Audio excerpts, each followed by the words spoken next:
कारण चुकीचं केलं ओरडते. आणि आई काय छान करते खायला तुला? हो का? तुला आई ओरडते का कधी? तुला आई ओरडते का कधी? मला आधी पहिल्या दिवस काकू मला म्हटलं की यांना अजून काही म्हणजे आमची तरुणच दिसायला टाळ्या काकू त्यांना त्यांच्या लेकीने सुद्धा ओरडायची वेळ आणू दिली नाही. माझ्या लेकीने सुद्धा मला तिला ओरडायची बापरे, आता एकदा तुम्ही काहीतरी गाणं म्हणा ना लेकींसाठी.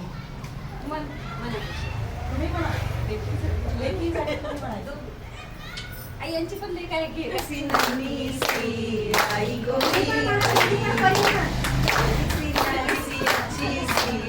आई गोरी परी आलने में से ही झूलती रहे खुशियों की बहारों में झूमती रहे आते मुस्कुराते संगीत की तरह ये तो लगे रामा के गीत की तरह रारारू, रारारू, रारारू.